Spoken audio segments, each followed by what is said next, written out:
First look, hands-on with Apple's iPhone X.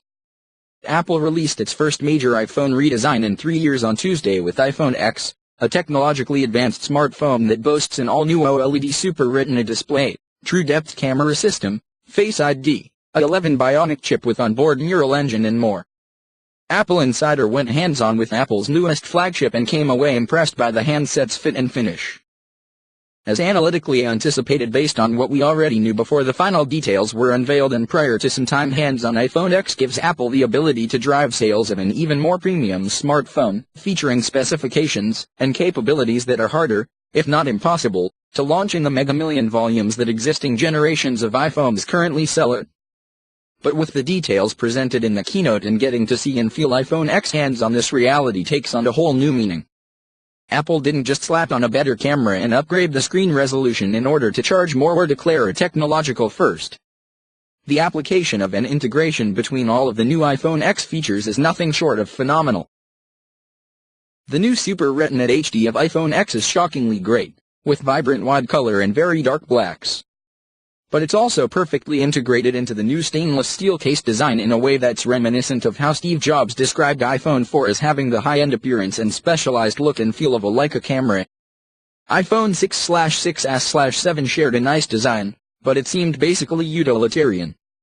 So much so that every other phone maker copied it, calling it the obvious way one had to design a phone these days. iPhone X and to some extent iPhone 8 as well feels like a dive back into feeling differentiated and fancy. The iPhone X Super Retina HD display is also conspicuously integrated into the true depth camera and sensor array. When watching a movie, you can view it unobstructed or expand it to full screen, which rounds off the corners and knocks out the slot where sensors sit. The former is nothing like the flat tire of the failed Moto 360 smartwatch, which half-heartedly tried to deliver a round display and just gave up on the bottom of the screen. The black sensor array on iPhone X essentially blends away when watching video full screen.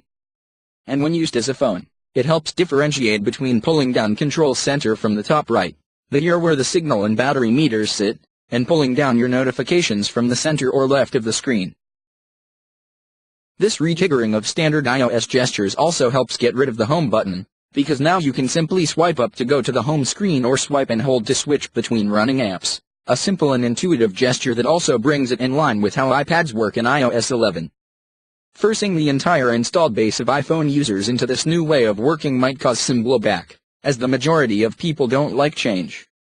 But tying these new mechanisms to a premium phone that you have to pay extra for means that iPhone X users will effectively be asking for the new behavior, rather than being pushed into it. The other features tied to the home button, Touch ID authentication and Apple Pay, are now triggered by the side button, bringing iPhone X payments in line with how it works on Apple Watch. This also enables Face ID as a rapid way to authenticate without a fingerprint sensor. This also helps explain why Apple never implemented some of the features that could have been attached to the Touch ID sensor, such as using it as a pointing device with finger gestures. Apple knew it wanted to eventually get rid of Touch ID and reclaim the home button real estate. In one leap, that home button migration is now done, at least for buyers opting into Apple's future phone. For everyone else, Touch ID continues to work the way it has. It remains to be seen what percentage of iPhone users will opt into these new ways of working. On one hand, there are changes to get used to and significant additional upfront expense. On the other hand, these changes are insanely great, enable other super cool features, such as Animate Emoji or Animaji, which are incredibly fun to use, and actually simplify how iOS works. Apple may have a hard time building enough. Trickle-down X tech. The iPhone 6, SIXS, and 7 generations each sold around 170 million units in their first year.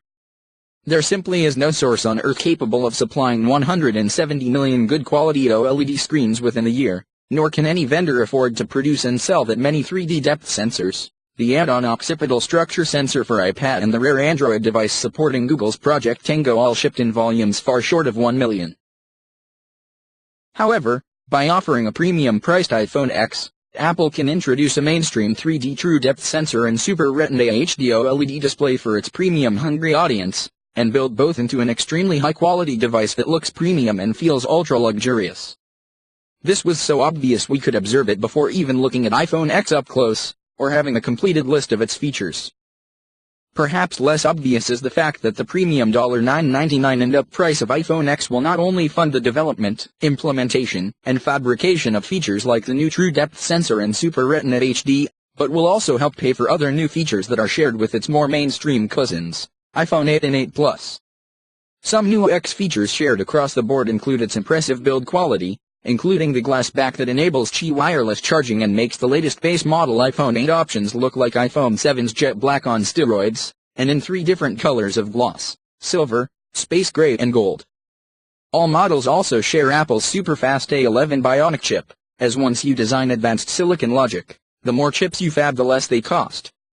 So sharing the part between both 8 and X product lines allows Apple to also enhance portrait mode and its dynamic, non-destructive lighting features across all of its 2017 iPhone releases.